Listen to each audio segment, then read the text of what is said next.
And greetings, kings and queens. Welcome back to the Always a Queen, the Metamorphosis platform for another Sunday afternoon live broadcast. I see we already have some followers who are watching us. I don't know where you are watching us, but thank you. We are live today on Facebook, on YouTube, and also on Twitter. So wherever you are watching us, thank you so much for being here today, and thank you for your continued support of the Always a Queen platform. So happy Sunday, everybody. And today we have a super exciting program. We are hosting a King's panel today. So, of course, this is a platform that targets the empowerment of women, which is why it's called Always a Queen. But from time to time, we bring in the kings because what is a queen without a king? That's number one. And number two, we believe in collaborating with our kings because that is a significant part of our empowerment now, isn't it? We are not meant to function on our own. So we have some kings on our program with us today. And our kings panel today is comprised of some very powerful men. I am going to give them an opportunity to introduce themselves to you one by one. And we're going to start today with Mr. Joseph, Mr. Kadeem Joseph. I don't know why I feel moved to start with Kadeem today. I don't know. It might have something to do with the beard, but let's start with Kadeem. Yes, I had to. I had to do that, Kadeem, because you just showed up on my show with a beard today, and I wasn't ready for it. So please introduce yourself to the people. I did not think I could possibly do. But my name is Kareem Joseph, as mentioned before. I'm a journalist, vice president. I am also an You're entrepreneur. breaking up just a little bit. Not sure why. Okay, I'm hearing some popping on my end. I'm not sure why that is, but Well, I'm hearing you now, so you can proceed. so I'm an entrepreneur as well, and a serial volunteer. I get a thought of community person on a grand scheme of things, a mentor, motivational speaker, this person. Okay, thank you, Kadeem. Now let's move to Mr. Crump, Mr. Gavin Crump. Good evening. Well, as you said, my name is Gavin. I am a IT consultant, also a blogger and spiritualist thinker. If you follow my Facebook page, you'll get a good dose of my thoughts from day to day. I'm glad to be a part of the panel. Hope I can share something that'll be helpful. Thank you, Gavin. And now we move to Mr. Brown, who I like to call Dr. Brown. All right. Yes, I'm speaking prophetically. Let's go. Amen. Well, good evening, everybody. It's always a privilege and an honor to be on Always a Queen's platform. I'm happy that the gentlemen can come and share the little knowledge that we have. We are no better than anyone out there. We basically did our research. We come prepared, and we're here to share in Jesus' name. So it's happy to be. I'm happy to be here. All right. And last, but certainly not least, we have Mr. Darren Matthew Ward with us today as well. Darren is no stranger to the microphone. Actually, I'm not seeing Darren. Have we lost Darren? I feel like we lost Darren. Okay, let's see if we can get Darren back in. But in the meantime, our topic today Our topic today is marriage in the 21st century. Marriage in the 21st century. All right, so this is a pretty serious conversation that we're about to have here. And I want to jumpstart the conversation with the question, what is marriage material? That's a term that I hear thrown around quite a bit. Is somebody marriage material or not? Is the person that you are dating or considering dating marriage material? But I have never quite been able to get a very clear definition, at least not from a male, as to exactly what marriage material is. And so I'm wondering if we could start off our conversation from there. I think that's a great place to begin. What exactly is marriage material?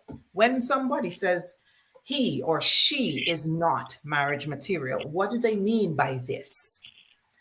I see Jason is laughing. Does this mean that Jason is ready to address this situation? Let's hear you, Jason. What is marriage material? I think it's always best to hear from Gavin. You know, Gavin usually set the pace for the discussion, but I can chime in. I think honestly, Terry, when I think about marriage, I'm thinking about two individuals coming as one.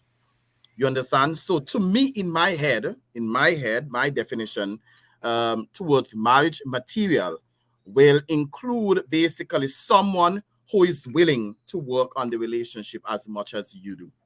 So it's like two of us are coming together. I am willing to go 100%. If you're willing to go 80%, I'm not sure we're on the same page, because two of us coming as one. So if we coming as one and I'm going 100 and you want to go 80, I believe somewhere along the line, if you don't pull your boots up, I am going to be strained. But if two of us taking the weight of 100 pounds, half, we can better manage. We can go a longer way with it, and we can do so many things. We can reach faster. We can get so many other things done, and nobody at all will be strained. So I think marriage material in my head, when I look at it, it was a funny question. That's why I laugh, because I know I heard that many years ago. I'm not sure people still use it today, but that's what actually comes to my mind about someone willing to work in the relationship just as much as you are willing to work. That's what comes to my mind. Okay, but I want to throw a little spoke in your wheel, and I see Gavin is ready. Gavin is ready to jump on this. Give me one second, Gavin.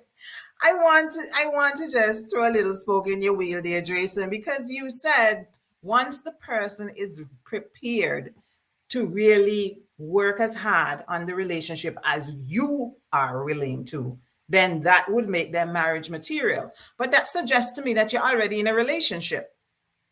So does this mean that you are determining marriage material after you get into the relationship with the person, or you need to know this prior to entering the relationship? How does that work? You see, that's a very interesting question.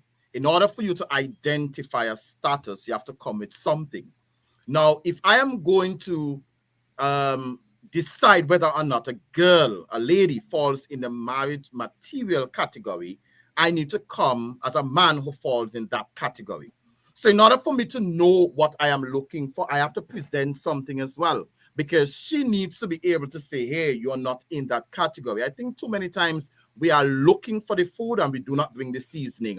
We don't want to bring nothing at all, but we want to eat. And I think that's where the challenge is. If you want to eat a good meal, bring the seasoning. When you merge the seasoning and the rice together, you all know what we get, a good pilau. So that is what you want. You're coming with a package. And that package you're bringing something that says, this is what I'm putting out there, ladies. And I want something to match this. So you're not figuring that out when you get into a relationship, because it might end up in crisis. So that's what I think. Okay. Let's hear you, Gavin. I see you're ready to tackle. Let's hear what your point of view is. I think you are muted. I'm not hearing you. Yeah, so I'm gonna just turn this on its head one time. Oh boy. Marriage material. Before you can define that, you have to define what a marriage is or what a marriage should be. At the end of the day, people think that you form relationships and those relationships should end up in marriage eventually, and that is not the case. There are people who are boyfriend, girlfriend material who will never develop into marriage material as you so define it. So if you're going to break it down, a marriage is a union between two people who are set to build a future together in the establishment of a home and who may or may not intend to procreate and bring children into this world. Children require stability, love, and care. So at the end of the day, someone who is considered marriage material must be able to provide emotional support, mental support, physical and financial support. Once that is covered, you are marriage material. Then you go into the partnership where all those things are covered. That covers the home. The partnership is how you interact now with the person that you're being or dating or going to be married to. That now requires a whole different level of thought process. Just loving someone doesn't make them marriage material or them loving you, Mm-hmm. because the bank doesn't take love. You can't cook some love on the stove.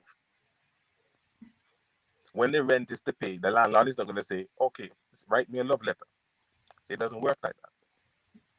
So there are levels and stability that need to be brought into the relationship from the onset, and then eventually and gradually grown, where you can say, I will marry this person will add to my life, I will add to theirs, and we in turn will have a stable foundation to move into the future. Okay. All right. Okay. Let's hear from Kadim. Kadim, what is marriage material, sir? Can you tell us? Is the crackling still there though? Yes. A little bit, yes, but we can hear you. Carry on. Go ahead. Okay, I often sort of laugh at the thought of there being a marriage material type. Like, what is that thing? Because I think marriage material is more of an introverted thing rather than an extroverted thing. You're not looking outward to see marriage material. You're making sure that you are marriage material so that when you find or when you're out in the streets and you see the right person, you don't have to wonder. You don't have to spend time trying to figure out what it is you like and dislike. You already know that. You've already worked on yourself. You're already where you need to be to enter that union. So I think I'm sort of agreeing with Drayton to a certain extent that, hey, you have to come bringing whatever your package is to the table and not coming with an empty cup for someone else to pour into. I like that. I love the whole idea of marriage material must be who you are before you can determine what marriage material looks like somewhere outside or on another person. I love that concept. Let's see if we can get Darren Matthew Ward. Darren, are you with us? I'm Darren, trying to be seems I'm trying to be with you, but I don't know, for some reason I'm having some internet connection difficulties. So there's a lot of static on the line, but I'm hearing you now and I'm connected now, so let's try and make the best of it. all right. Okay, let's push on. Okay, but first, I'm going to give you an opportunity to greet our listeners because you never had a chance to greet them. So Yes. go ahead and greet the listeners, and then you can tackle the question that I asked, which is, Sure. what is marriage material from your perspective? Okay. Well, first of all, I just want to say good afternoon to everyone who is following us on the various platforms, Facebook, YouTube, etc. I just want to also say thank you, Therese Millett Joseph, for inviting me. Hopefully my contributions will be worthwhile. I've been married for 24 years. I also serve currently as the host of news and current affairs program on Observer Radio, Observer AM. And I also, my bread and butter is insurance and financial services. So that's just a little background about me. Marriage material, for me, marriage material is very subjective. What is marriage material for me may not be marriage material for Kadim or for any of my esteemed colleagues. It's all subjective because, you know, we all like what we like, appreciate what we appreciate. We have preferences of all different kinds, whether they be biological, physical, emotional, educational, all kinds of preferences. And so it really, to me, is a subjective question. And so it's not a question that I certainly don't want to hazard a guess to get back to say, hey, this is the archetypal example of what a woman should be. You know, that's really to everyone's tastes and discretion. Okay. Okay. Yeah. Okay. I like how everybody responded to this question from a totally different angle. I like that. That is if that is a foretaste of what the rest of the show will look like, I think this should be very interesting. All right, let me take a moment to greet our listeners. I know that we have listeners on all of our platforms today. I want to pause and welcome you again to the Sunday afternoon live broadcast here on Always a Queen, the Metamorphosis. And I see we have some of our followers already in the comment section. So I just want to take a moment to greet some of the queens who are commenting here. Greetings to MJ, to Chris, to Janice, to Ro Brown, and thank you very much for being here. And if you are watching alone, please take a moment and share this live. Share it, because everybody needs to be listening to this right now. If they're not listening to this right now, the question is, what are they doing? So share this live, especially with people who are interested in marriage, who want to get married, who are in marriages, who want to learn about marriage. Share the live. Okay, so I'm giving you 3 seconds to share the live right now. And I see Ro Brown is already saying that she agrees with what Darren just said. She says one size doesn't fit all. We are absolutely endorsing that. So let's move into the next question that I have on my agenda here. And the next question is, preparation for marriage is something that you hear people talking about. Sometimes you hear them talking about it because a marriage fails. And you would hear persons commenting that there was a lack of preparation for marriage. He wasn't ready for marriage, or she wasn't ready for marriage. And so my next question is, what exactly should preparation for marriage look like? What do I need to do to be ready for marriage? What should I be doing? Do I start preparing when I find a partner who I think is marriage material? Is this preparation supposed to be lifelong? What is preparation for marriage really all about? What should it be looking like? And I'm going to start with Darren. I'm going to start with Darren just because Darren has been married for more than 2 decades. And so I think Darren might be the person with the most experience here. Darren, do you want to jump on this? I'm not sure I want to jump on any question. But yeah, on a serious note, I think I don't want to cop out on this one, but I do. What I will say is that I think men generally should know, and I'm only speaking from my experience, you generally would know when you're ready to settle down with this one person. When that person completes you, you really appreciate. I mean, you understand each other. The level of communication is very compatible or symbiotic, to use a term from the world of biology. Your spirit take them, and you could see yourself having a family with this particular person and getting old together. You kind of have, well, I think men generally have that sense of who they want to settle down with. Some will joke and say, we usually like to settle down with a woman that's similar to our mother. I don't know if any of my friends on the other will agree with me or would have heard that before. But sometimes we tend to look for, especially if we had a good mother, we tend to look for the qualities in a woman that are similar to our mother because that's what we know. And usually when we find that, we tend to settle down. And I would say to a large extent, in the case of my wife, I saw a lot of similarities with my mom and my grandmother. And I think 24 years later, I might have been proven right. And that's not to say it's been a perfect ride. And I want to make that clear for all our listeners. But I don't know if we'll get into those questions about what happens when things go wrong or things aren't perfect. Oh, yes. Right? We will. Because I don't want Absolutely. to give the impression that marriage is perfect, or I have been, certainly don't want to be a poster child for perfection, because I'm not. All right. Good stuff. Good stuff. Thank you, Darren.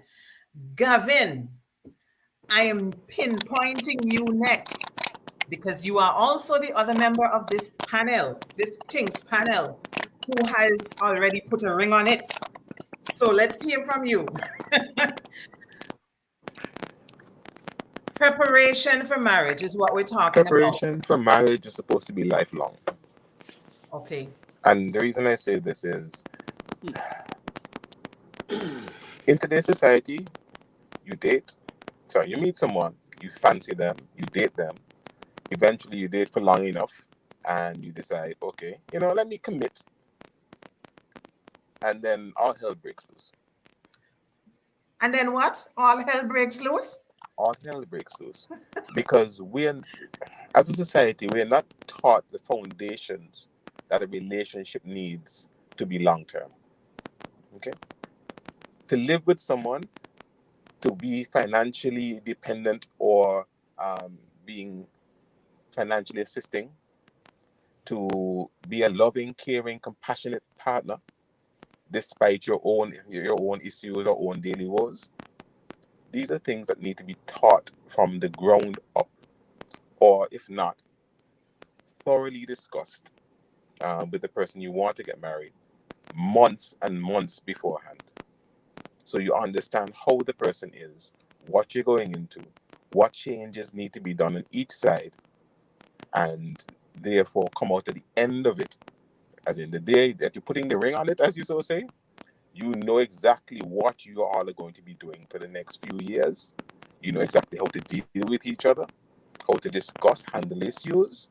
You know how the finances are going to be handled, because that's a big issue with marriages. And all of that should be discussed, lined out, and put to bear well before you even think about getting married. Okay. All right. Good stuff. I'm going to Kadim. I'm leaving Dr. Drayson for last. And I'm doing this on purpose because Dr. Drayson is currently engaged to be married. Dr. Drayson just popped the question. Like literally just popped the question just what, last month? Or was it before that? It was last month. It was December. It was December. Yes. Drayson popped the question to a beautiful young lady who is about to become Mrs. Brown. And so he is, I would assume, in the preparation phase right now. And so we want to know what you are doing. Inquiring minds want to know what you're doing to prepare for marriage, Dr. Brown. So we're leaving you for last. Okay? Let's hear from Kadim. Kadim, what is preparation for marriage supposed to look like?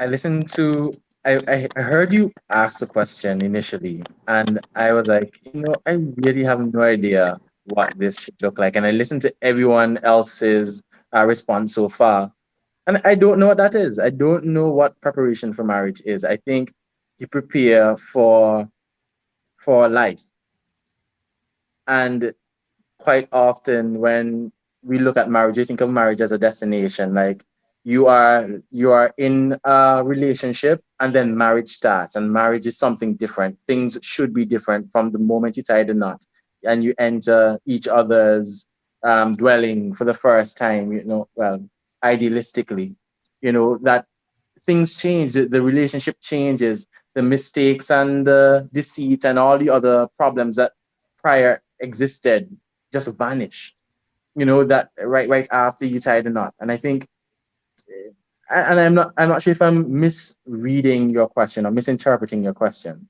but I think quite often when we think of preparation for marriage, it is that we're preparing for some magical thing that takes place, whereas marriage is just a continuation of the life that you had before. The problems are still there, the good times are still there, everything is still there.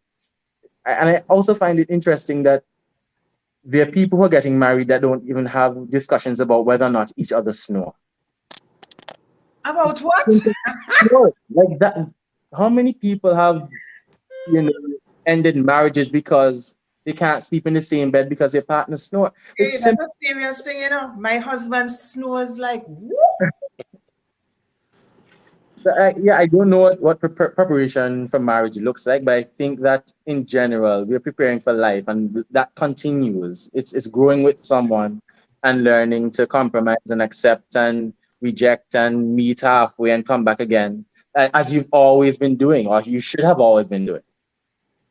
Okay. I Okay. think you're forgetting one major aspect. What's Marriage is that? also a legal contract.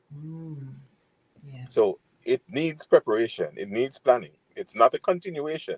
It's a whole other aspect of life. You're giving another human being a legal right to you. Remember that.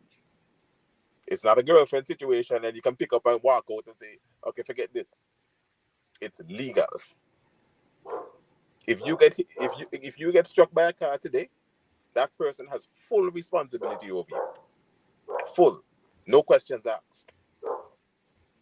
Not your mother, not your father, nobody. So it's something that needs to be looked at as not fleeting. That's serious. That's serious. Good point there. But I do understand Kadim's perspective. I get the whole idea that, it's supposed to be just a continuation. Supposed to be. Just a continuation of a relationship that was healthy and functional. And you're like, this is a really good relationship. I like this. I could do this with this person for the rest of my life. So let's transition into marriage and just continue this. And ideally, that is what we all hope for when we choose to marry somebody. But having been down that road, Kadim, I will tell you, it's not just a continuation. It's not. We all hope so, but it's not. It's not. But remember, I'm just a conscious observer. I'm still on the outside, looking in. So I'm Yeah. You're coming in soon, man. Don't worry about it. Yes. And I was very intentional about how I pulled this panel together, This is not a random panel, We have someone on this panel who is single. We also have someone on this panel who is engaged to be married. And we have two men on the panel who are already married. And so this is a very, very strategic amalgamation. So we want perspectives from all angles, and that's exactly what we're getting here today, right? So let's turn the microphone over to Dreesen. So Dreesen. To be honest, I think that's a very deep question you have asked, because after really looking at the question, you'll understand the depth of what you should do before you actually get married. Now, Gavin started out the way I wanted to start out. Marriage is a legal contract. Anything that has to do with the law, you must be able to take careful steps. That is why a lot of gentlemen today will cry out that, hey, I'm married and my wife took the entire house and everything. Marriage is a legal binding contract. And because it's legal, it needs heavy preparation. Gavin also talked about continuation, and he's correct again. And as you see my notes are there, it seems as though he peeped on my notes. Because the reality is, Terence, is this. When I am dating somebody, I am dating somebody that I have the right to move away whenever I feel to somebody else. There is no legal joining commitment between me and that individual. When I step into marriage, I'm stepping into a whole total different ball game. It's a total different ball game. And so I believe that the preparation must be a lot on the mental aspect. And I'm talking about mental in terms of one, the person who is getting married needs to recognize that there is going to be a change in status. If you do not understand that two coming as one mean that your parents no longer hold that position in your life, you're not ready for marriage. Because when you get married, the wife or the husband transcends the position of your parents. We have a lot of persons who are married and they haven't gotten a grip of that yet. A wife should not be competing against my parents. You understand? My parents need to understand that I'm moving on to a different level. That's a form of preparation. And next one I see here is this, which I always encourage people to do. We have to reach the point of acknowledging that, you know, in our past, there are things that we probably would have gone through. There are traumas. There are all kinds of things that we have gone through. I think it's important for those who are going to be married to sit with a psychiatrist or psychologist and to figure out where you are at. Because when you get into marriage with all of those baggages, it's a heavy weight for the other person. And all you want the other person to understand is that, hey, try to deal with me. It's unfair. So I believe another step towards preparation is actually getting that psychological testing. That is important. A lot of marriages are failing today because we sometimes don't even realize that our childhood traumas, they are as real as we don't think they are. So that is another form of preparation. Another one I believe is that now we all know that not everybody has decided to abstain from sexual pleasure. And I think that a preparation for marriage, because I am now going to seal a commitment with somebody, is that I should be willing and ready to go and get a medical checkup. I should be willing and ready to have an HIV test done. Because if I am entering somebody's life, I want to give the person the opportunity to start a life with somebody who is not sick. And the worst thing is to enter life not knowing your status. You understand? It could be very crazy. I think that's another point. Another point I have here, we have to understand the importance of communication. Marriage takes a lot of that, Terence. You know that. And the other men who are here married, we all know that communication is just as real as eating your best meal on Sunday, which some of us had today. That is communication. We have to understand the importance of communication and also execute the strategies of communication to keep the person informed as to what is happening. No longer I can decide that, hey, I am just going on the road without telling somebody. I am not living alone anymore. So you see where the mental aspect is so important. And all these things I had to go through. Another one too, we have to understand the importance of setting boundaries. You can't wait until you're married to say, hey, what boundaries are, or do I really need to set boundaries? You have to start telling yourself, I have to set boundaries, and start working on some of them even before you're married. Otherwise, your wife is going, our husband will leave you, because boundaries are important. And there's so many other things that we have to understand. But the final thing I want to say, Terence, is this. Marriage is not a place for an individual to be your psychologist or to be your doctor only. If you marry a doctor, hey, hip hooray. If you marry a psychologist, hip hooray. But it is not a place where the weight should be placed on somebody else's back. And so a lot of things that we have developed while we're single, we have to try to break those habits even before we get married. Because those habits, they are not like New Year's resolution, where the old year you live bad. For 364 days you live bad, and as soon as the clock tick, you think automatically you change. It doesn't operate that way. So we have a lot of bad habits that we have to break before we go into marriage with these. Otherwise, you're going to be damning. One of the bad habits I can share, because we are men, you know, after being single all these years, we developed the act of masturbation. You understand? Now, you go into marriage. I have a friend. I often tell people about this. I have a friend who have a Spanish wife who gives him plenty midnight snack, but he still masturbates heavily.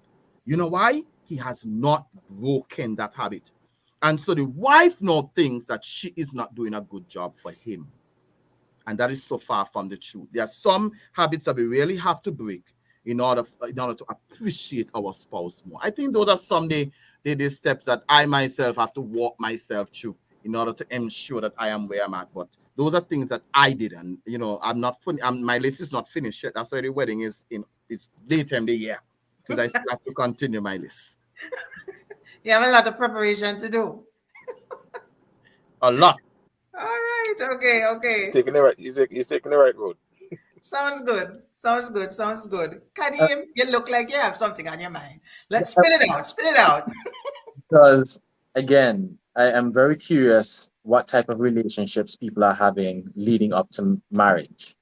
Because I'm not preparing. Okay, so in my relationship, I'm working on the things that would help to build a happy relationship.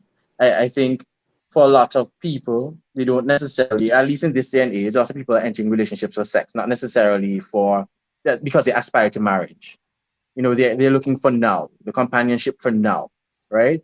But if you're entering a relationship, there must be, or it should be, an aspiration towards marriage. You must see this person as someone that you could potentially spend the rest of your life with.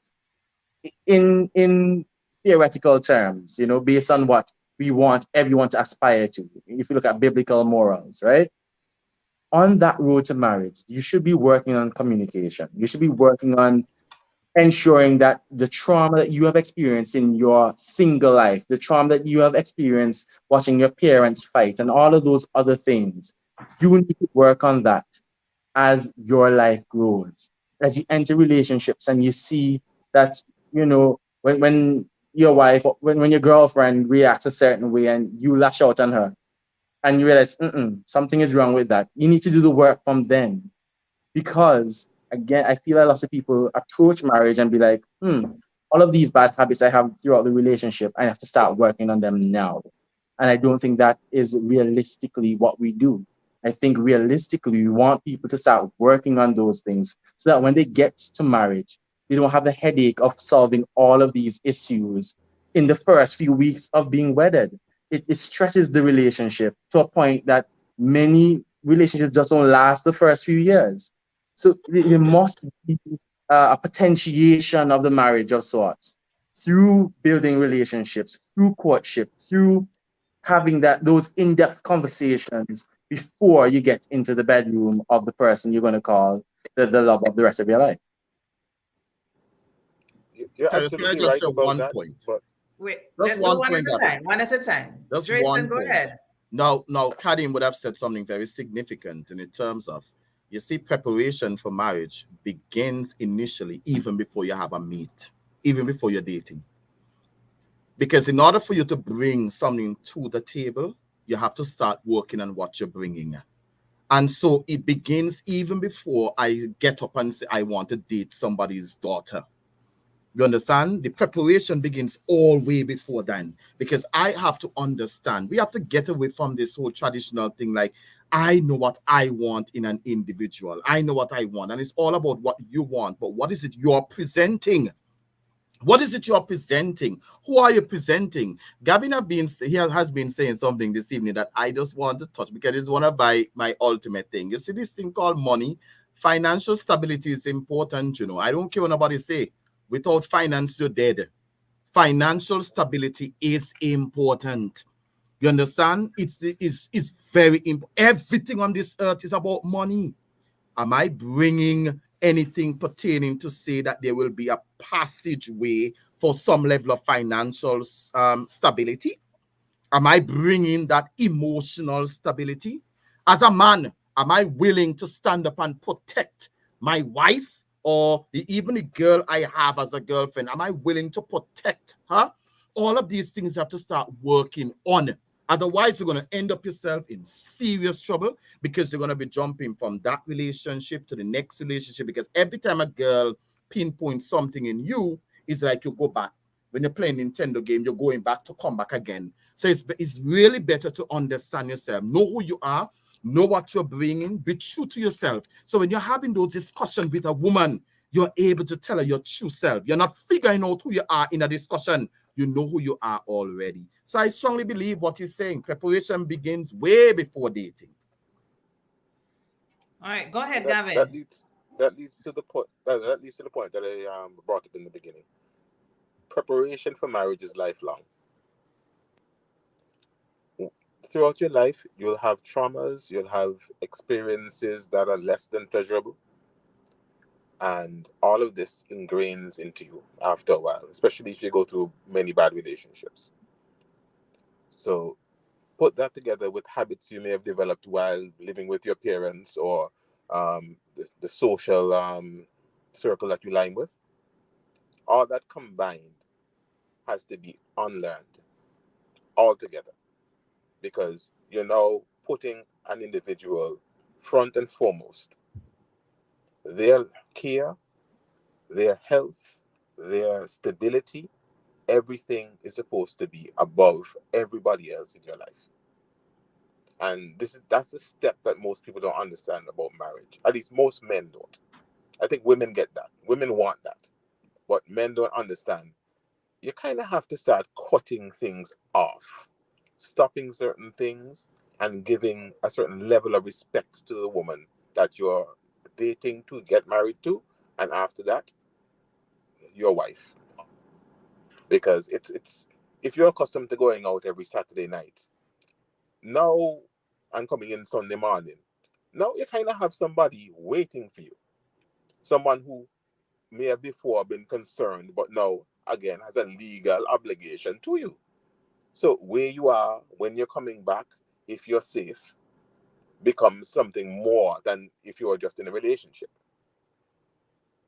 So breaking those childhood traumas, understanding yourself, understanding your triggers, dealing with that, and then communicating all of that to the person that you want to be with in a way that they understand is very important.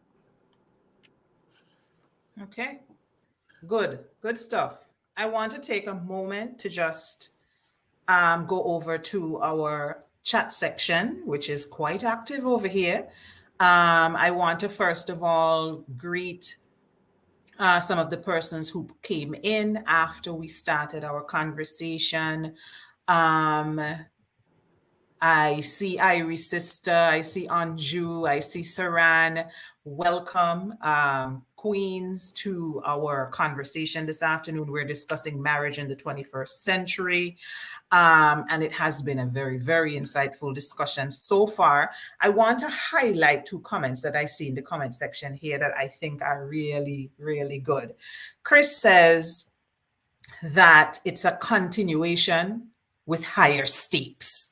I like that. I like the way she put that. So she's essentially agreeing with what with the point that Kadim was making, that it really should be a continuation, but she's also agreeing with the rest of us who are thinking that it's not just a continuation. There's something more going on there. So she refers to it as a continuation with higher stakes.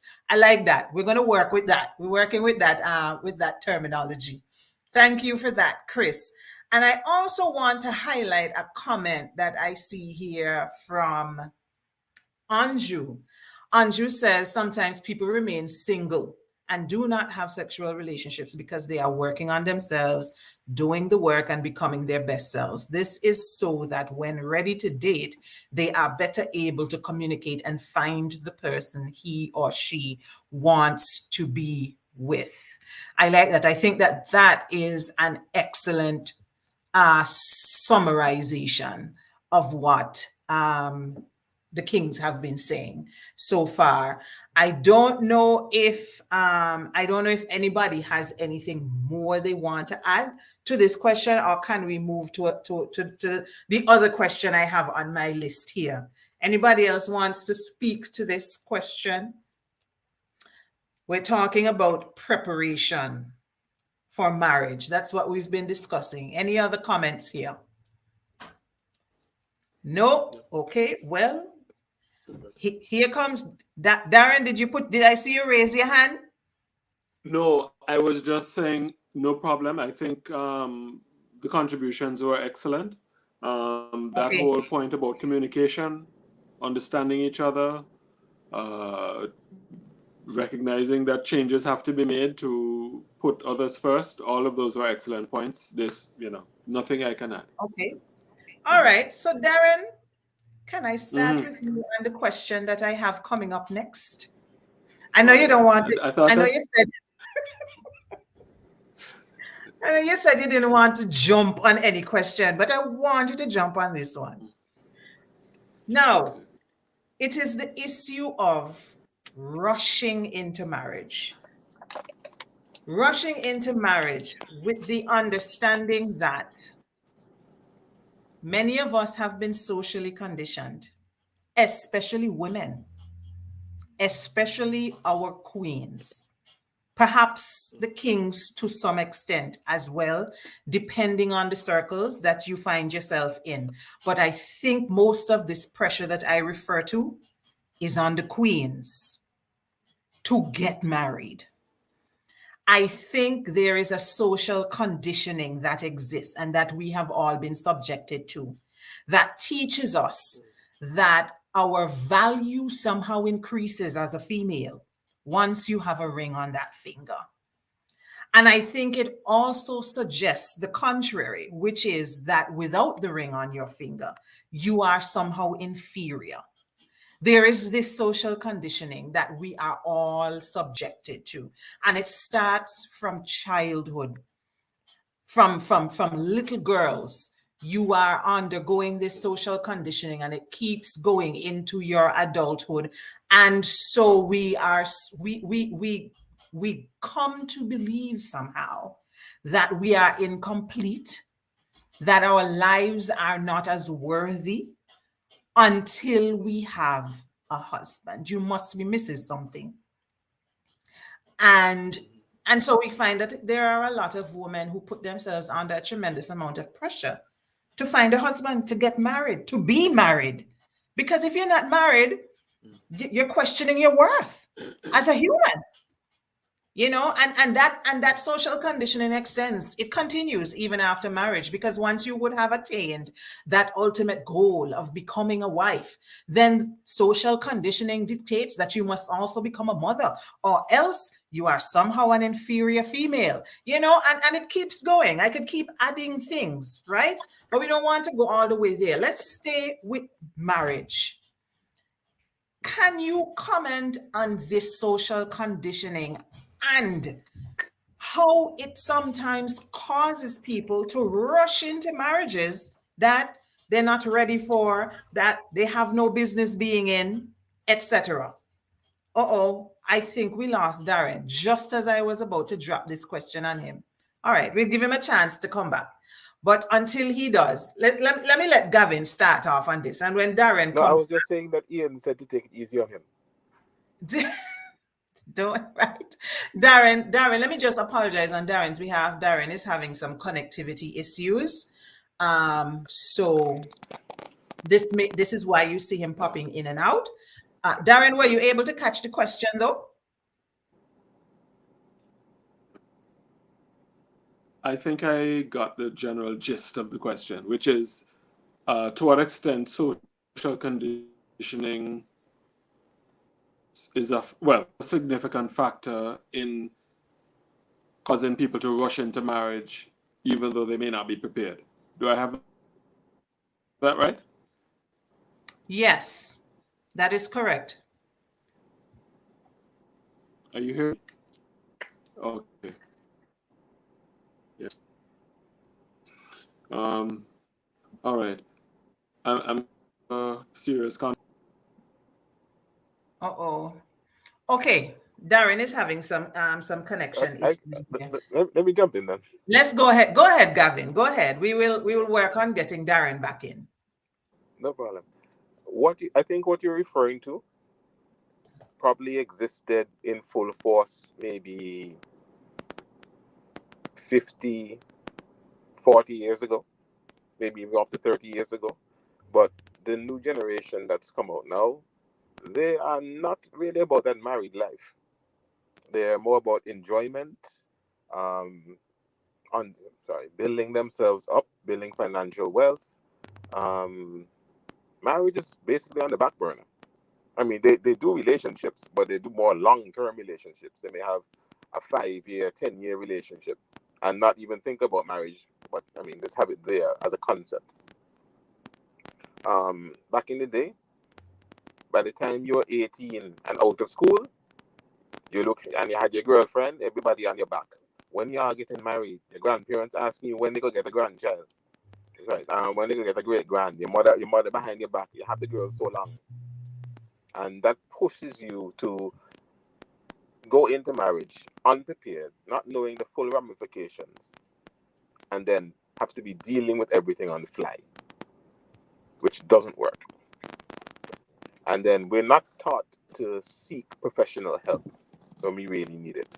Men have pride, so the moment you go and tell a man, let's go sit down with a psychiatrist or a marriage counselor, they're thinking, okay, you're taking away from their masculinity, how they can deal with their own household, and they're supposed to be the head of the home.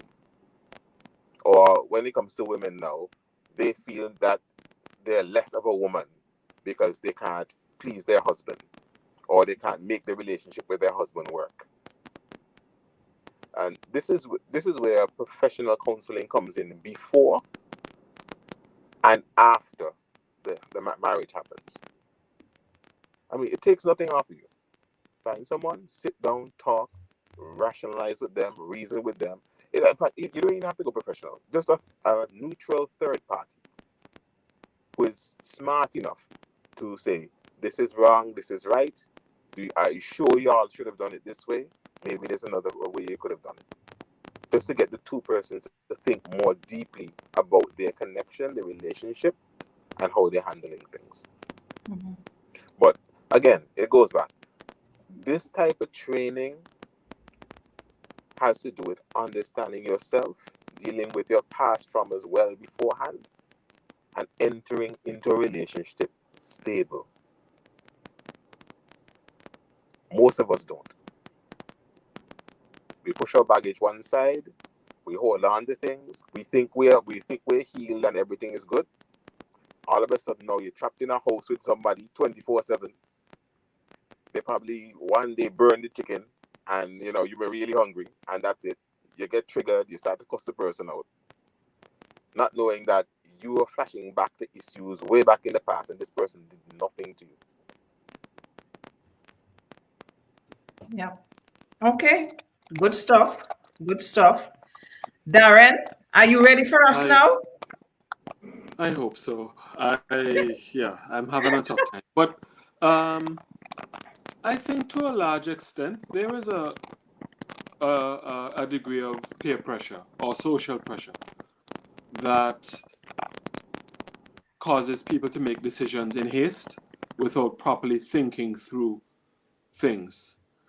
Even for aspects of a marriage, like the wedding or preparations for the wedding, the engagement, the wedding, without properly thinking about, do we really want to incur debt to have this big elaborate wedding? I don't know, since COVID, of course, I think people have perhaps been forced to revisit how they approach these things. But something as basic as that, oftentimes people end up rushing into things because they feel whether pressure from family, pressure from friends, pressure from their peers, wanting to impress and say, hey, you know, I have a ring, put a ring on it. What the engagement ring goes where? Remind me. It goes on the right On the hand, and same where's left it? hand. Right. So they, put a ring on it, and so there is that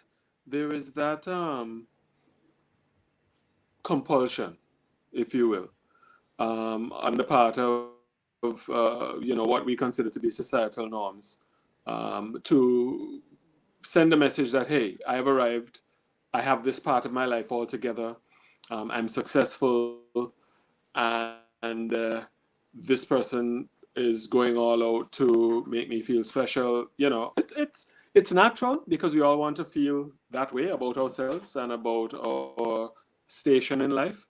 But oftentimes we end up rushing, making decisions without properly through the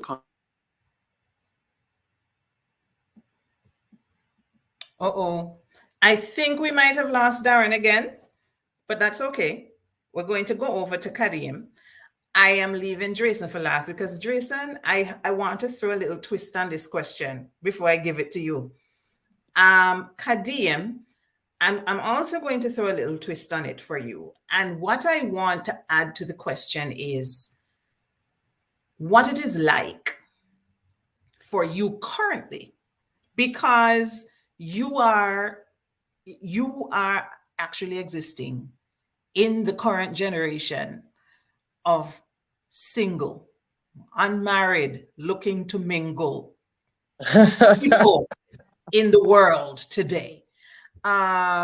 You're the what generation is this? You're Y, your generation Y. I don't even know what they call this current generation. What are they? I don't know. I've lost track. But I think you might be Y. But you are living and experiencing the generation that we are actually discussing right now. The generation that might be experiencing pressure, social conditioning, and so on. Or are they? Really is the question. I want to know what it is like. Tell us what 2022 dating scene pressure looks and feels like. Is it a thing? I think we're in a great sort of, I wouldn't say great, some people kind of like it, but I think we're in a transitional phase where we still have individuals who are holding on to traditional values.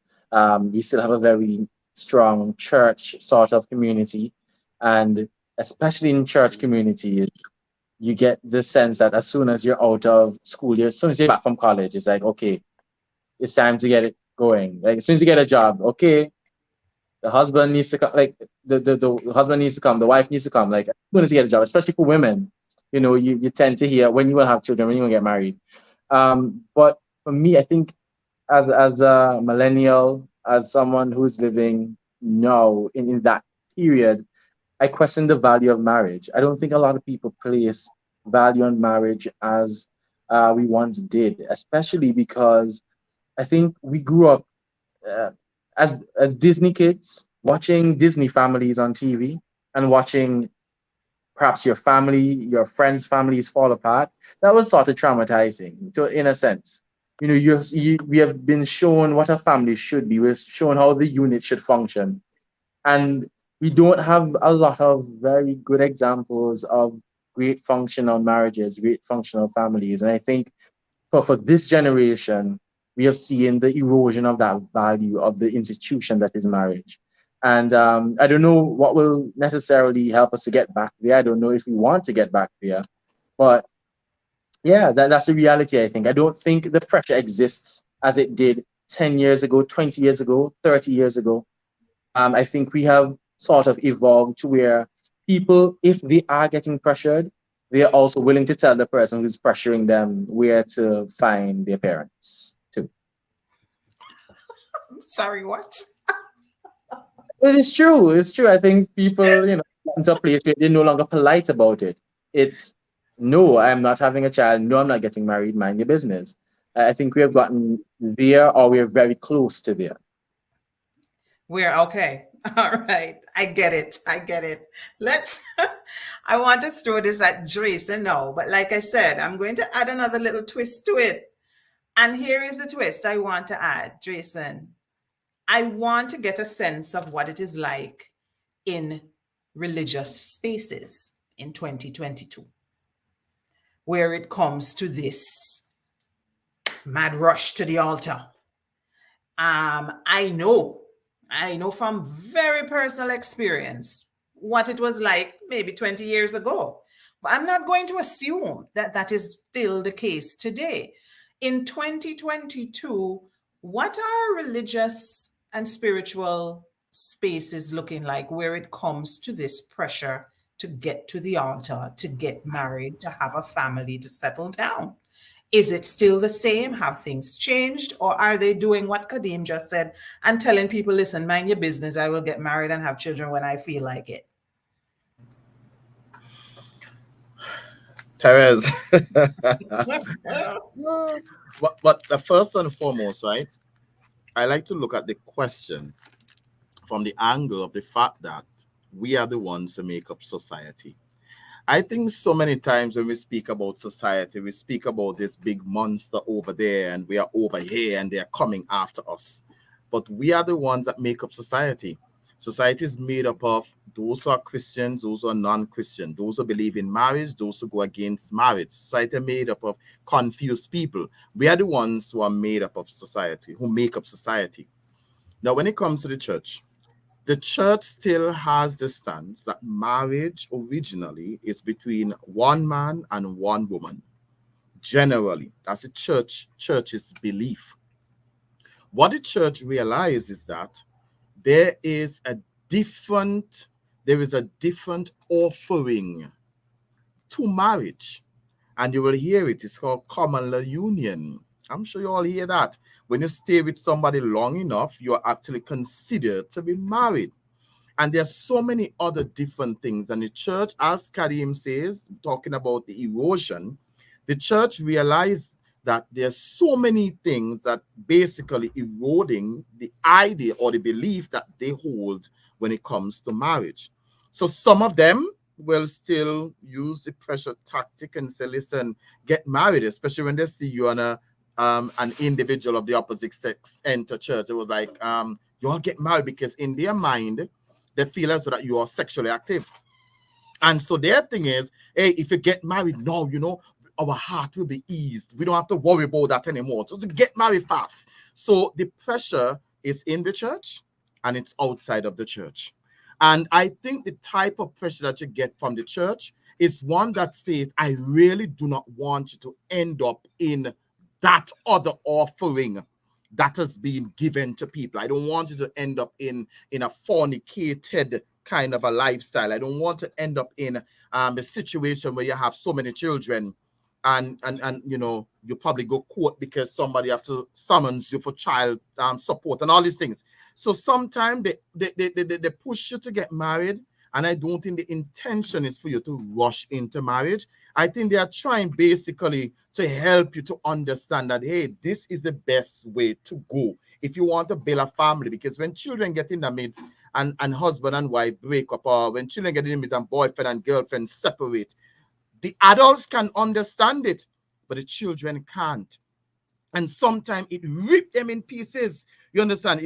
It actually come as a detrimental warrant for the children.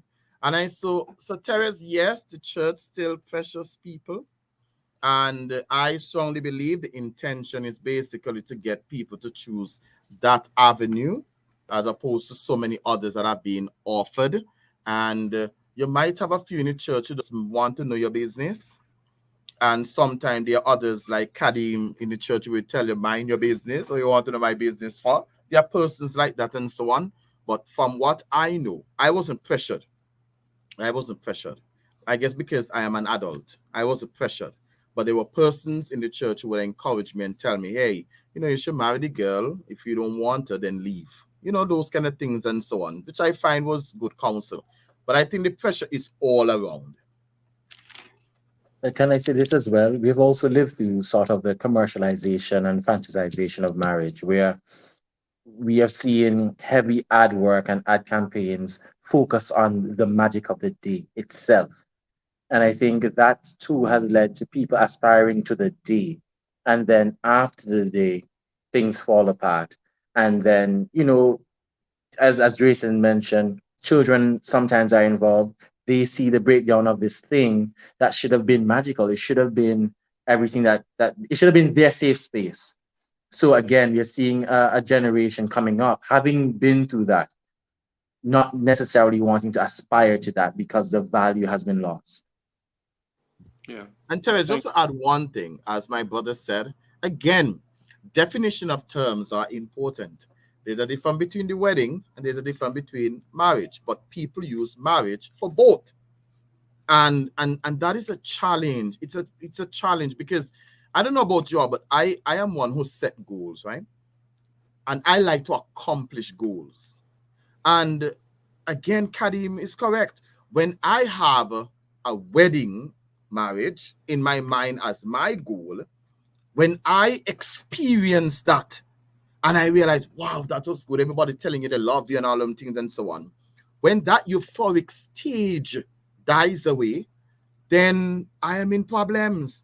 If I did not create that stabilization before I enter, I am in serious problems. Because if married people are honest with you, when the euphoric stage dies away, you will get up sometime and not feel in love with your partner.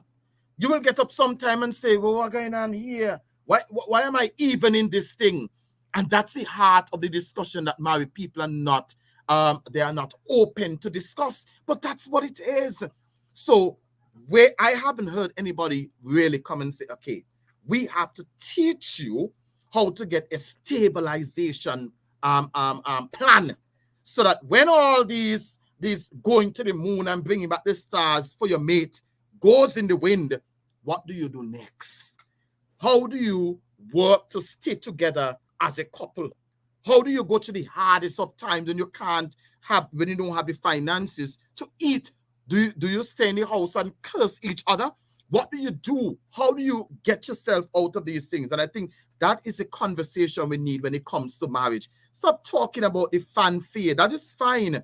And the what dress to wear and what ring to put on and those things. Because when those 24 hours die, they're gone in eternity.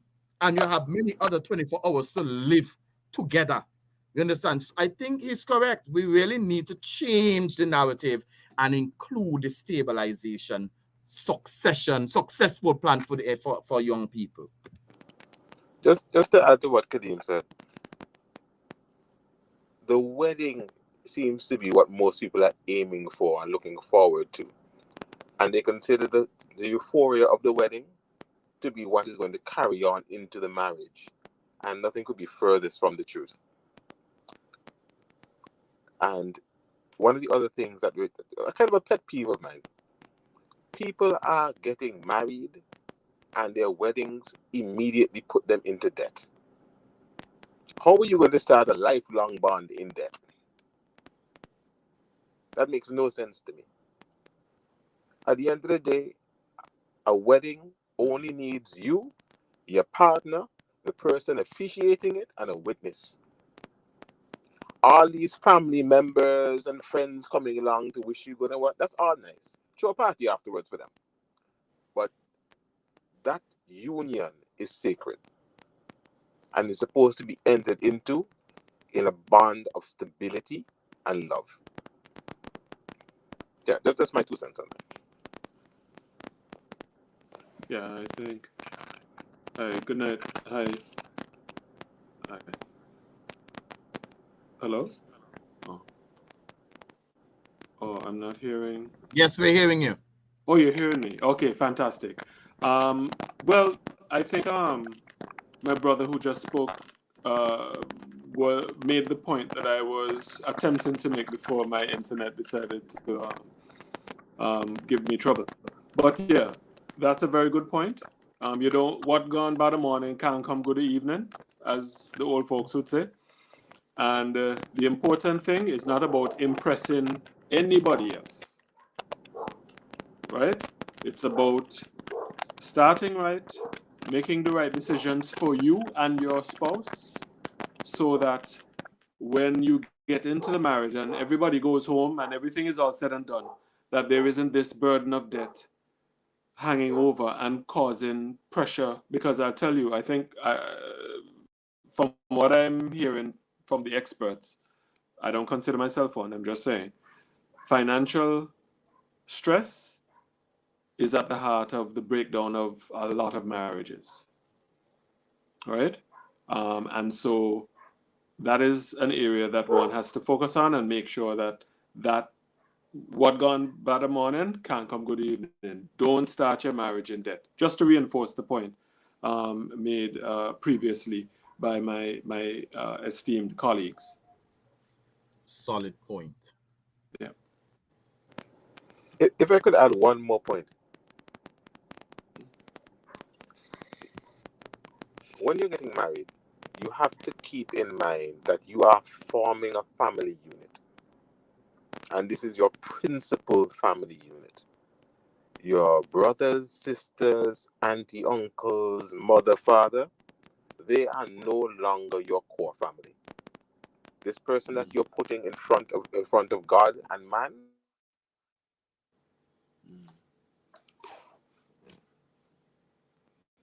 no other family member or anything is supposed to be involved in this.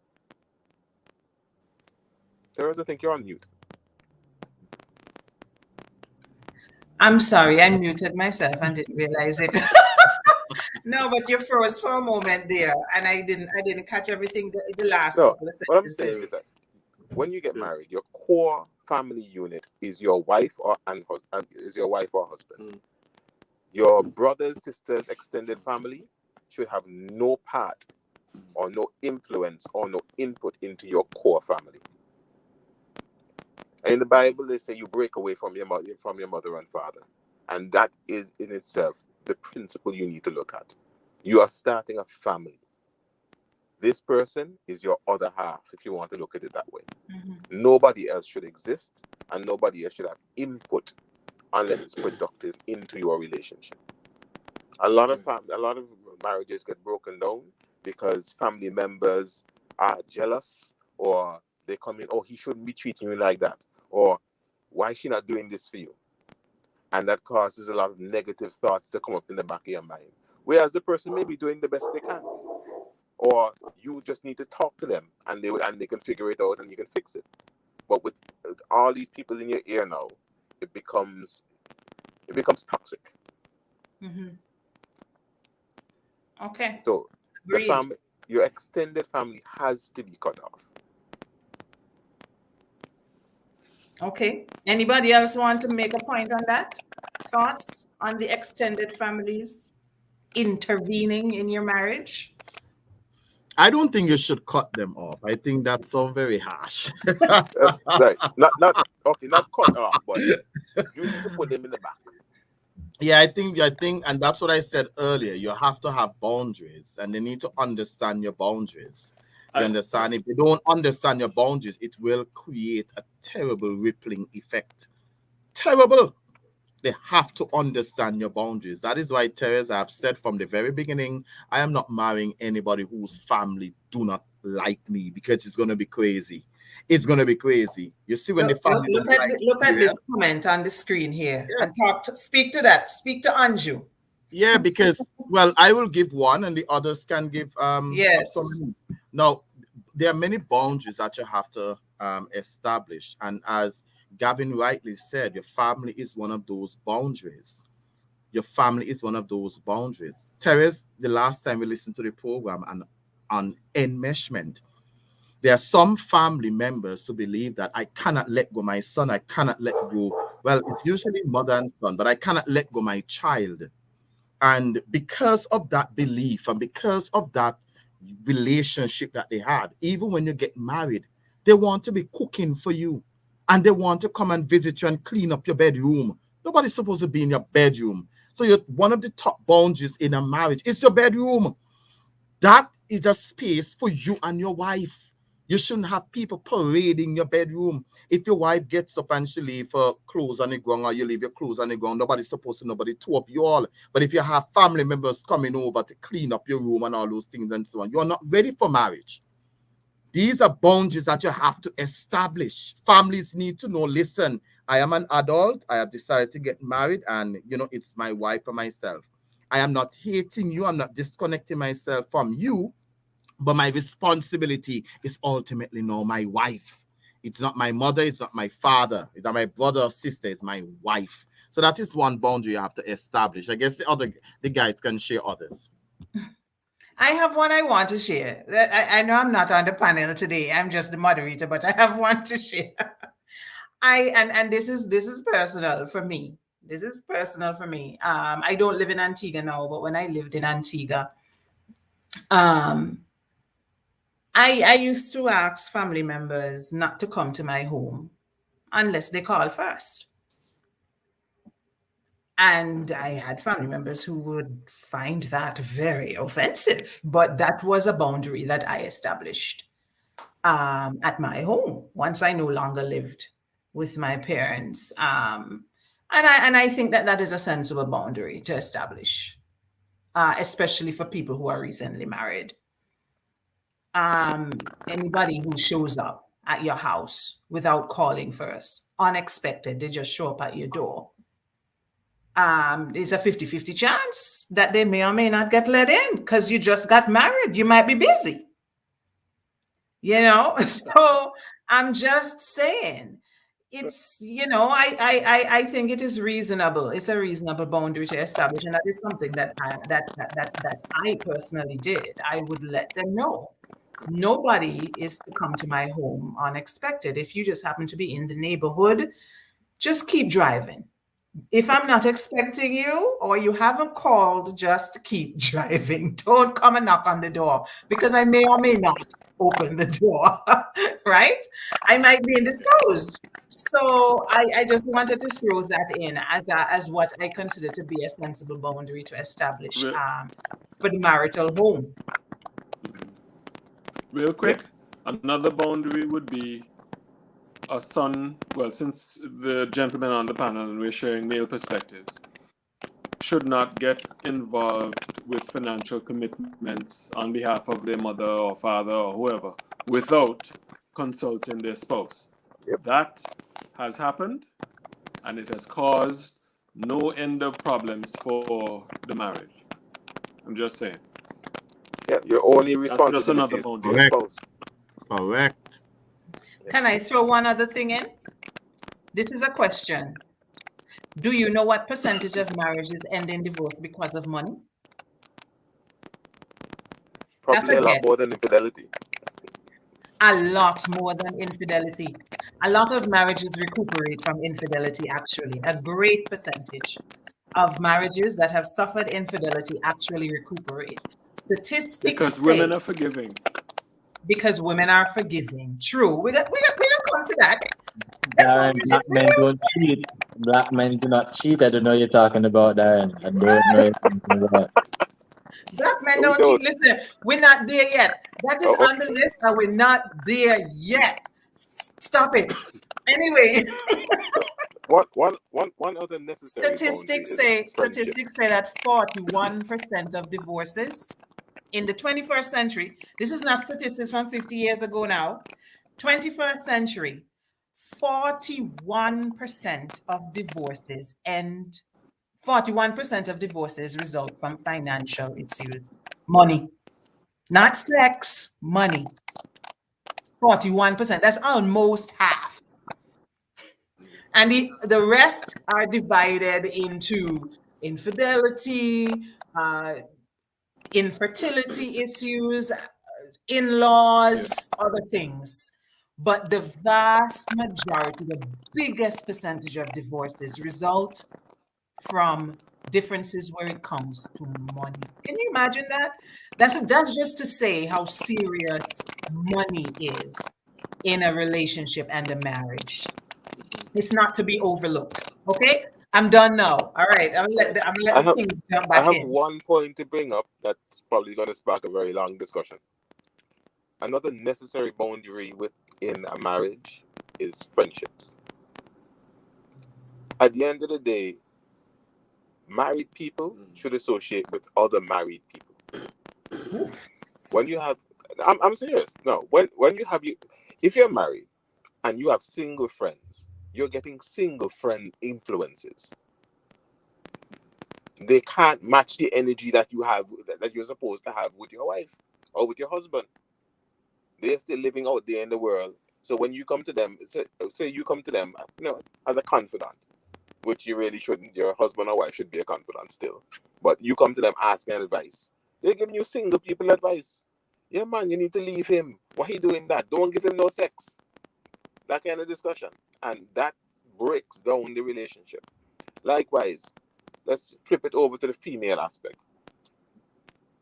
Men today, and I am a man, so I can vouch for this. Most men today do not validate a woman's marriage. You can have 4 rings on your finger. It makes no difference. All they're seeing is a female in front of them.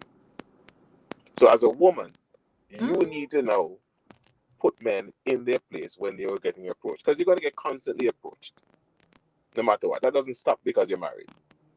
As a man, though, you need to keep yourself in check. Because we have wandering eyes. But as long as your eyes wander and not your hand, it's all good. Wait, hold on. You say as long as your eyes wander but not your hand, you're good? Yeah. I feel some type of way about that, but No, I will reserve my comments. The eyes will look. I think Ian can vouch for me. As long as So so in other words, what he's saying is, well, I think I heard the expression, your eyes, your market. Or you can look on the menu, but you don't have to buy. Is that basically the point you're making? More or less, yeah. Look at the menu, but don't eat. Don't put on your money at all. What do Kadim and Drayson have to say about this?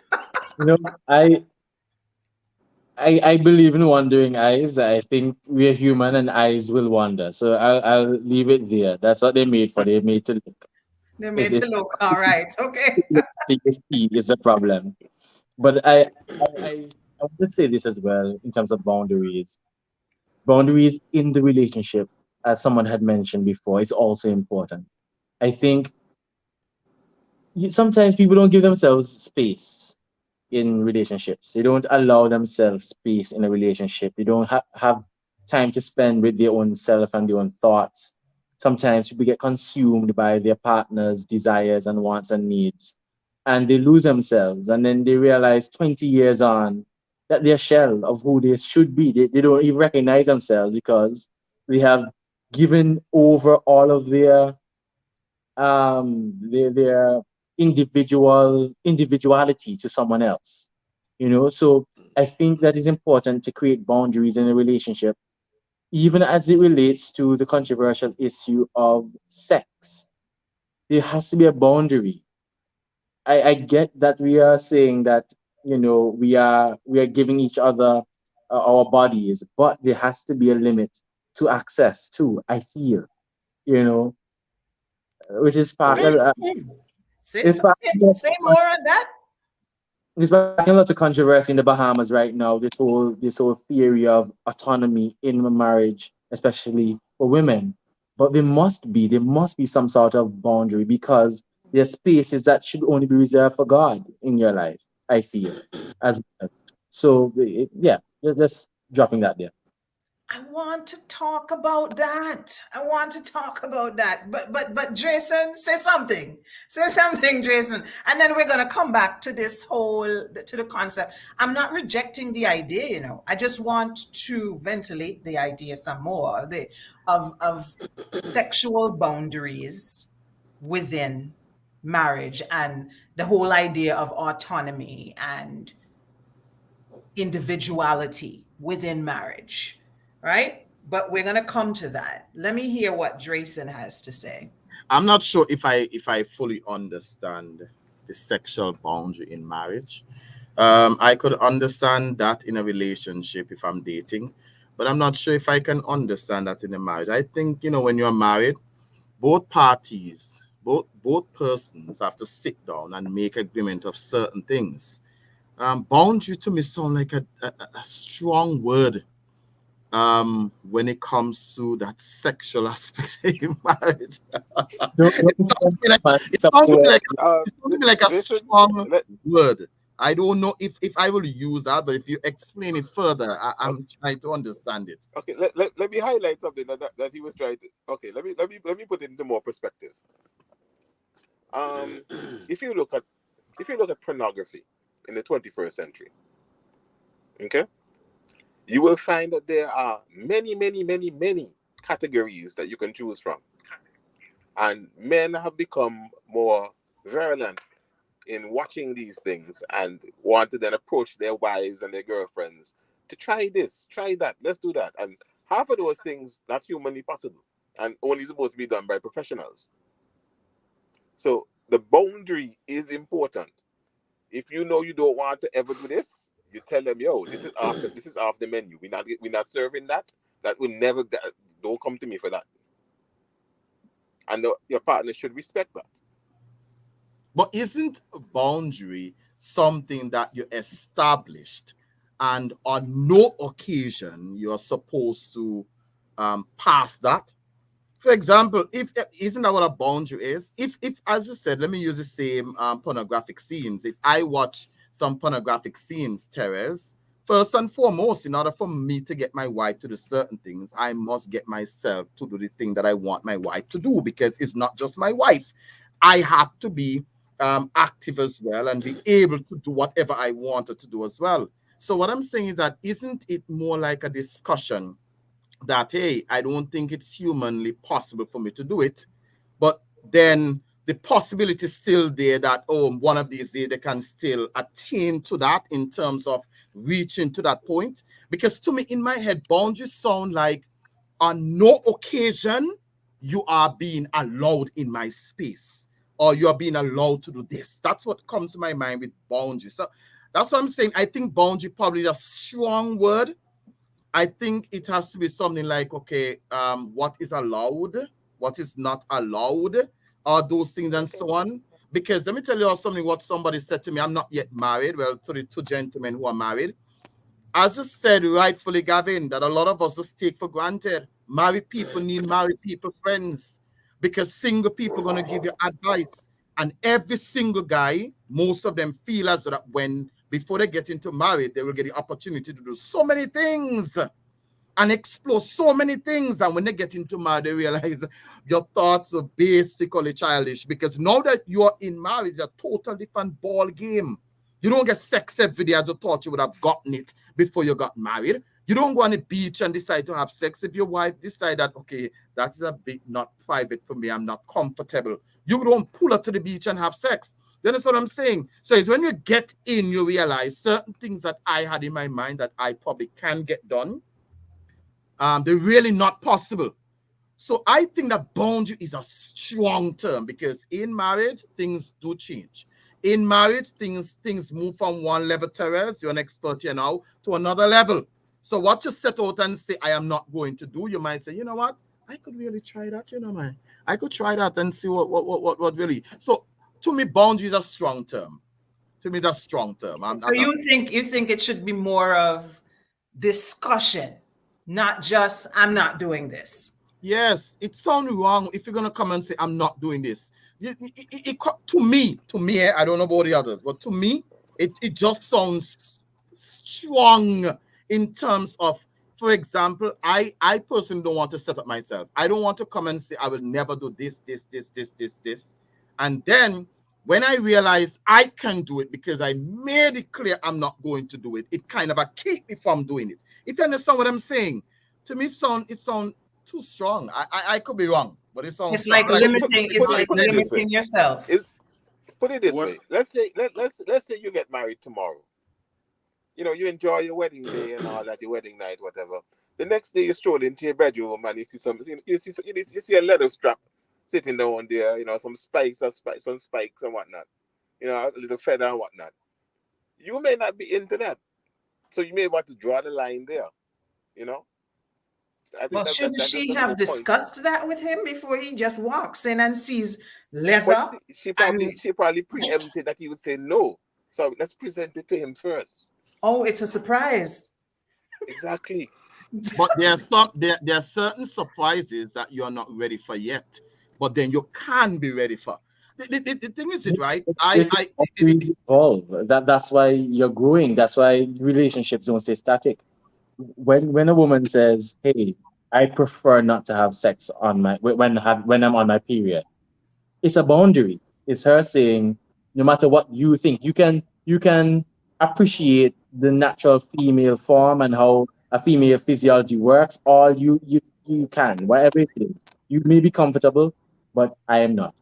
It's a boundary, and I feel like boundaries are boundaries until they're no longer boundaries, and that's where good communication comes into play, where I can say, hey, I'm now more comfortable with this, we can try it now. I think there has to be a good marriage between saying, this is something I don't want you to do, I don't want you to ever do this, and I tell you why, and you respect that without forcing it. It's like me saying, uh, for instance, marital rape. There are some people who believe that a husband is entitled to sex from their wife and vice versa, whenever, wherever it is theirs for the taking. And there have been cases where women are like, no, I don't wish to have sex, or men are like, they don't wish to have sex. I don't know how the male marital rape thing goes. So for those who are listening now and are chuckling at the prospect, I do understand that it does sound comical for me to say, but I'm being um equitable in my application of the concept of rape. Let me just say that, right? But there are people who have these experiences and describe the trauma associated with that. And so we have to dispel the notion that there's no boundaries within a marriage. There has to be a boundary within a marriage because we're all individuals. Ultimately, we have feelings. We have days when we just don't want to do a thing, you know. So that's how I feel on that point. Okay, I saw Darren trying to jump in earlier. Darren, what Go to Darren. You, you love mischief, you know. But yeah, I understand what Kadeem is saying. I also understand what Drayson is saying. I think that the accommodation can be made for both perspectives or both vantage points. And by that I mean, if your partner says, "Look, I'm not comfortable with this," there may be a reason why they're not comfortable with it. And usually, once the communication is what it ought to be, the reason is usually given. Look, I don't feel comfortable with this because it might be uncomfortable, painful. I think it's gross. Like to use the example that Kadeem provided with a lady's monthly situation. So I think on the part of the spouse, and we are men, well, with the exception of the host, men here, we're speaking from a male perspective. Once we love and care for our partner the way we should, once they express themselves and say, look, I'm not comfortable with this, usually it's reasonable. Usually it's reasonable. And there shouldn't be a problem. And you know what I find, to make the point, I think Jason made the point, that as time goes by and you get closer, more intimate, sometimes the boundary is removed because, hey, let's try this. You know, you suggested this some time ago. One time it may be you're having such a great time and it just pops up, hey, you want to try this? It happens. You understand? And then voila. You know, A lot can happen with a glass of wine. exactly. what you said, Gavin? A lot can happen with a glass of wine. Yes, he's right.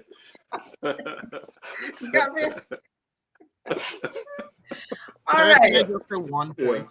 The Yes. reason why I kept saying personally, words have power. Words have power. If my wife established certain boundaries, I expect her to keep them. Because you are establishing a boundary, the boundary in the room that you said, listen, this is a cutoff, this is whatever. I don't expect tomorrow that the boundaries change. That's the mindset that I have of a boundary. To me, I don't think see most men boundary are as like that. something. I don't see boundary as something that you establish today and next week is taken down. I don't see a boundary you establish next week. And because remember, when you do that, there are other boundaries that were established. I established one for my family because they affect my wife. So if you are going to establish boundaries and break them down, are you telling me then I am allowed to some extent to break down some of the boundaries as well that I have established because of your sake? And that is why I am kind of I don't know if I could accept the term boundary. I think we can have a discussion and we can say, you know what, let us not try that. Let's leave that alone or something. You know, and so because when you talk like that, it opens up the possibility that, oh, it can happen. And when it does happen now, you don't feel guilty. You don't feel like, oh, you tell me not to do something and then you're coming back to tell me it can be done. So, you know, that's the kind of mindset that I am thinking about. Because to me, in my head, Therese, when I establish a boundary, it's a boundary. And I think it's almost for life. If I'm getting mad and I tell my parents this is the cutoff, that's the cutoff. There is nothing that won't change that to say you are now allowed in my bedroom. There is nothing. That is how I see boundary. You understand? So you see boundaries as permanent. Yes. Okay. All right. I get that. Now, gentlemen, we're going to start winding down because we're not going past the top of the hour. No, we're not. So, and I know that there's so many, I have so many other things on here that we haven't even touched. We haven't spoken about conflict resolution. We haven't spoken about, you know, marriages surviving the test of time. Like, how do you manage to get to 24? How do you go from 24 hours to 24 years, like Darren has managed to do? Like, what facilitates that type of longevity? Is it that you just make up your mind, okay, divorce is not an option, so we just here for life, one of us must die? Or is there something else? What is the ingredient? So we haven't even touched that. There's so many things we haven't touched yet, you know. I wanted us to talk about gender roles in marriage and whether or not gender roles is still a thing in 2022, because maybe it's not a thing. I don't know. You know, and of course, I wanted us to talk about infidelity. Because how can we have a marriage conversation and not talk about infidelity? Especially after Kadeem made a comment like the one he made, that black men don't cheat. We have to talk about that. But we don't have time to unpack all these things today. So it looks like there's going to be a part 2 to this, right? Because we're not going to go past the top of the hour, folks. I'm saying this for all the people who are listening to us on the various platforms. This is going to stop in the next 20 minutes, okay? Because these gentlemen have to get back to their lives and to their wives, okay? I want to still be married for the next time. Right, exactly. We want them to still be married. So I'm going to promise you a part 2, and we will let you know when the part 2 of this King's panel discussion will be. But we're going to start rounding things up, and here is how I want us to wind up this conversation. I want us to wind up by trying to address some of the questions and comments in the chat section, because for the most part, we haven't really been looking at the chat section very much because the conversation has been so lively. But we have a lot of comments in the comment section, and I would love for us to be able to read some of them, highlight a few of them, and address them before we wrap up the broadcast today. So I'm going to pop out a few comments that I think are really important to highlight, and we can address them as we go along. So there is one here that I think is interesting. I don't think Antiguan men rush into marriage. Don't they do that 40 and over? Some other nationalities do it earlier. Interesting. You can take some notes. I'm going to run through some comments and you can take notes and then we will address. Okay. Here is another interesting one that I would like to highlight. Marriage is not for everyone, and not everybody wants to be married. This is a fact. This is an absolute fact, and I think that's an excellent point. Anju says, before time, getting pregnant before marriage was a thing and a catalyst to getting married quickly. Not so now, not at all. So I think she's addressing the question that we were discussing earlier about whether or not pressure to get married is still a thing.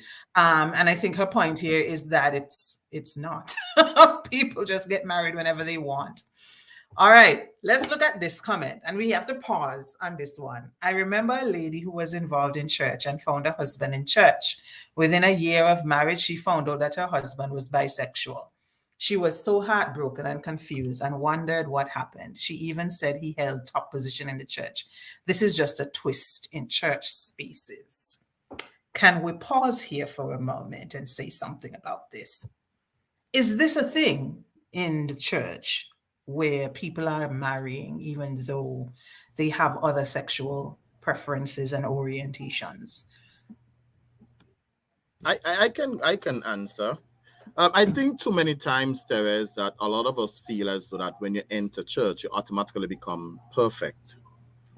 Church people are just like any one of us. I mean, we are who we are. It's just that you have decided to join a spiritual organization and to somewhat follow a particular life that will move you from one level to the next. And that is why I said very early in my discourse that that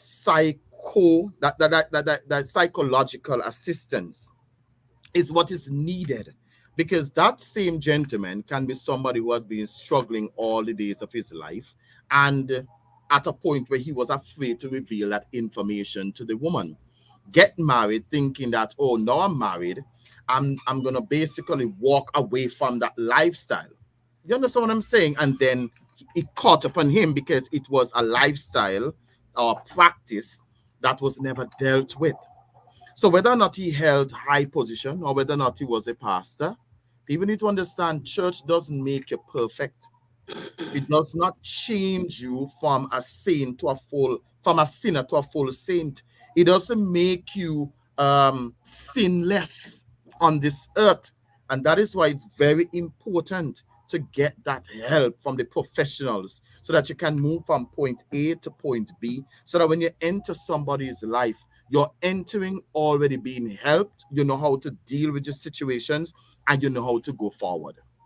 That is how I will answer. So I'm not alarmed with the question. It has been happening, and more than that has been happening. But I think what actually dent people's spirit is that people who are looking on to church people, they have an expectation in their mind that you're supposed to live a particular way. And if you don't live that way, then you are going against what you are trying to encourage others to uphold in terms of the entire spiritual realm. So nothing is wrong with them having that expectation. And so what I would encourage anybody who is a part of the church to realize is that persons are watching on you. And more than that, you as an individual, there are certain steps that you should take in order to ensure that you better yourself individually before you try to join yourself collectively with somebody. Okay, sounds good. I see a comment here and I really want to highlight it. I'm so excited to highlight this comment. Jason, look at this comment and who the comment is coming from. And Josette says, boundaries is a line which marks the limits of an area, a dividing line. It's a strong word, like Brother Brown is saying. I like how she refers to you as Brother Brown. I love it as well, because she ensures that nobody knows her status. Well, I know her status. Josette, I'm not going to expose you. But you know what I love about that comment? It actually gives me further encouragement, because remember, contextually, we were talking about boundaries in bed. Mm-hmm. And if the young lady think that's a strong word, then I'm in a good position. She's supporting you. I'm in a good position. Yes, it sounds because to me. I will leave everybody to guess. I will leave everybody to guess who Josette Smith is. You can just guess. I won't say anything further. Yeah, you know, you're intelligent. You're intelligent people. You will figure this out. But right. Josette is essentially endorsing what Jason is saying, where she says that she thinks that using the word boundaries is a strong word. So she's saying she's open to discussions, Jason. She's open to discussion. All right. You may need to watch yourself about that. Let us drop them. Friends with each other at this point in time, we'd be in trouble. So I do expect her to agree with it. Is it possible? She does. All right. Okay. Here is another comment. Quickly before you continue, we never really discussed that terminology because the reality is, I mean, it's something that I have placed in my mind. That it's a strong word. I know what boundaries are, and I have committed to establish some. But when I close that bedroom, I'm not sure if I can put some up because anything goes. Gavin and my brother Chris will tell you that's what it is. All right. Okay. Chris says, are we operating with the belief that once a boundary is established, it is immovable, i.e., the person setting the boundary cannot change their perspective? I think this is what that was the last thing that we were discussing, but Drayson has a very clear position on that. Drayson says once he establishes a boundary, as far as he is concerned, it is permanent, it's forever. Boundaries are not to be moved. Do we have people here who are of the view that boundaries are not permanent, but rather flexible? Yeah, I think that's the spirit with which I raised the point earlier that people evolve, and my understanding of myself today may not be my understanding of myself in years, months, perhaps weeks to come. You know, we all have life-changing experiences. We all a second away from a life-changing experience, you know. So I think that sometimes people go into a marriage or relationship thinking one thing, and the partner in question over time helps to show them a different view of what life is. And I think sometimes that's why people would say, "Oh, when since he get married, he talk to certain people, or since he get married, he can't do certain things." No, I'm now awakened to a new way of doing things, and I've left old things and I've cleaved onto new things. I no longer use milk with my tea. I use condensed milk because somebody has showed me a different way of doing things. It's we evolve as we go along, and I think what may be a boundary today just may not be a boundary weeks from now. But communicating about it is important.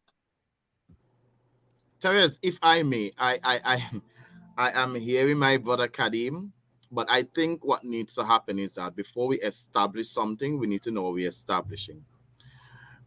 We can't just run and call everything a boundary because you're going to embarrass yourself. You will just tell the world you do not understand the meaning of the term. If I'm establishing a boundary, for example, with my family, I will never move it. When I get married, my wife becomes priority. My family becomes secondary. I don't see any way I can change that.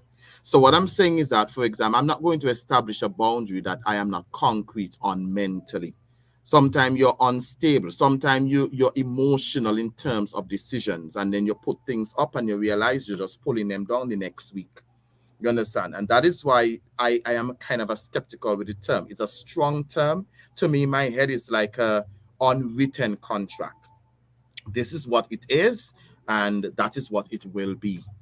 You understand? Because when you start to play with boundaries, you start to show how unstable you are in terms of a man or woman, well, a man in this case, making those type of decisions, saying that's a cutoff. But yet still the cutoff tomorrow become that is allowed, and then something else. And that is just how I see it. But I respect what Kadim is saying, and that's why I kept saying personally, that's how I see it. Mm-hmm. Go ahead, Darren. May I respectfully suggest, Jason, that when you do cross that line and get married, your position may become a little more flexible. Well, no. I totally agree and I accept that. Yeah. But one of the things I can tell you, my brother, and Therese knows me very well, I don't spit words out. My thing is, when I make a decision on something, usually it's something that I have thought about it long and hard, and it comes with solid backing. because when I make decisions, and I don't make emotional decisions like that, especially when those crucial type of decisions, because I know emotion changes so ever often, and I don't want to make a decision and then, because I don't want the girl to see me as somebody, or you say something today and then tomorrow look, you change your mind. Now, if I establish a boundary in my marriage, she might accept it and say, okay, it's now allowed. But what about that type of woman? After you would have said something and you would have established a boundary, she expects you to keep it, and then you kind of try to change it now, and she starts to see you as somebody different, somebody who can't keep your word, somebody who is just shaky in terms of thoughts and those kind of things. That is how I'm looking at it. So that is why I will use other words. I will use other terminologies that allows me the level of flexibility. So when growth comes, those terminologies can be changed quickly because growth comes. I will not use the word boundary. For my family, there will be a boundary, and that is it. Nothing changing that.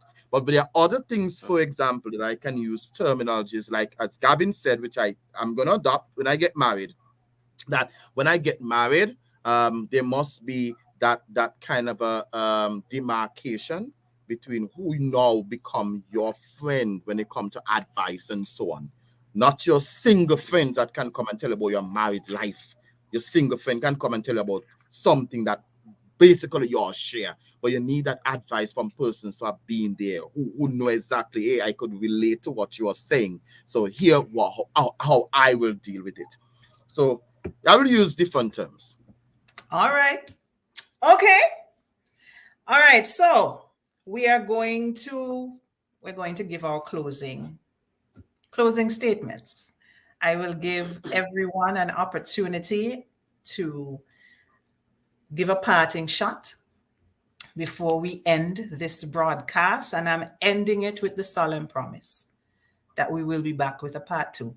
I don't know when yet, but soon we will be back with part 2 of this discussion, because we've only just started. We haven't even, I don't think we're 50% unpacked this bag today. We have still quite a bit of unpacking to do. And so we will be back with a part 2. But for now, we are going to give a parting shot and wish you a happy week. All right. So let's start with Jason. Parting shot for our listeners today, the kings and queens who have been watching us and listening. Well, of course, it's always a privilege and honor again to be here. I learn a lot from the married men.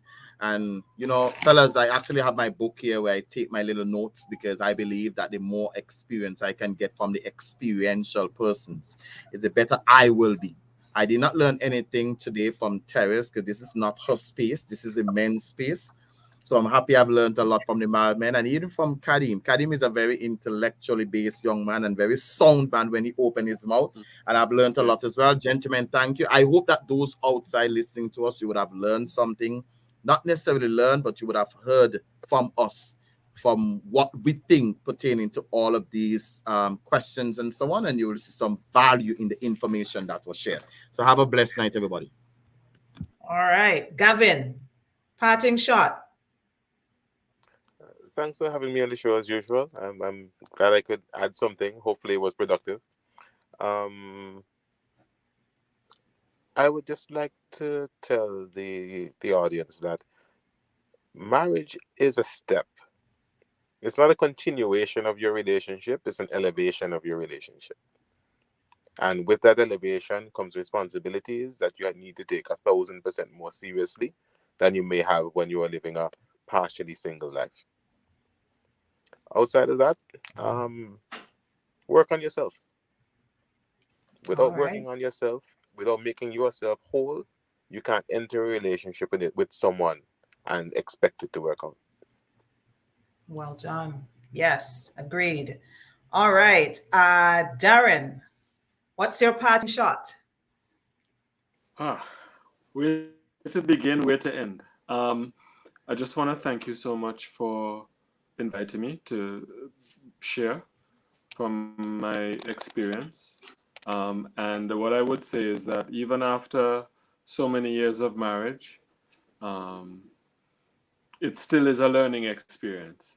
And I think one of the nuggets that I have taken away from this evening's exercise is that in order for the marriage to work, we oftentimes have to work on ourselves because there are issues with ourselves. It's always easy to blame the other person, but oftentimes it's ourselves that need the work. And so humility goes a long way. And for those who are listening who are married and maybe having challenges one way or the other, that is something that I'd like to encourage them to contemplate, recognizing that in every equation, we have a role to play and we have a responsibility. No, the breakdown of any relationship is not the fault of any one person. It's usually each partner having some role to play in the situation. And that's what I'd like to say. Look forward to part 2, and hopefully I'll be able to get my, I don't know if it's my internet or it's my browser, but for those listeners who, and for you, Therese, I do apologize for the interruptions. It seems as though it's stabilized itself, but thank you so much for your patience with me. All right. We were happy to have you. We were happy, and we're going to fix up that for the next time, because next time, Yes. the next time around, you're going to be leading the discussion because I you're the don't know what veteran. All And my right. wife is hearing you and she's having a chuckle. She's having a She's chuckle. I can laughing. imagine that she is. All right, Kadeem, what's your parting shot? I think for me, I just genuinely appreciate the perspectives of the gentleman here. I think there's a lot to learn, always a lot to learn from them. And the insight is always interesting to me because, you know, I am normally the youngest part of the panel. So having to hear from people who have experienced life a bit more and being what I feel being a connoisseur of life, or trying to be a connoisseur of life, and watching experiences really helps. It's something that is important to me, and I think for people who are aspiring to marriage or aspiring to have a productive relationship, a part of that is also seeing where people have gone wrong and avoiding those pitfalls, listening to experiences and learning from those experiences, not necessarily trying to pattern your journey to what you have seen in the past, but forming your own journey because you have known yourself. So I second everything that everyone has said thus far, and agree wholeheartedly. All right, excellent. And on that note, I want to say thank you to everyone who has been with us for the entire duration of this broadcast.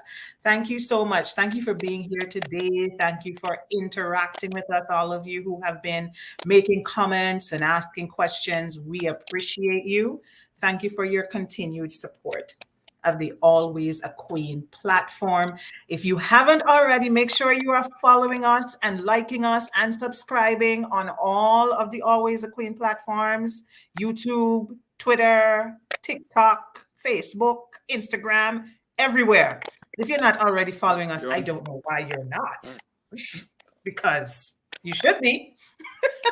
What were you saying, Darren? You're on TikTok. Wow, I'm impressed. I am everywhere, Darren. I am everywhere. Follow Always the Queen, the Metamorphosis, everywhere. There is no place in social media that we have not made our presence felt, because it's the 21st century. That's what we do. All right. And so, without anything further, you know how I usually end all my lives. Oh, once again, thank you to the Kings for being here today. And you will be hearing from me, of course, because part 2 is coming up. And on that note, I would like to tell everyone, or remind everyone, to be a beautiful week. Bye-bye.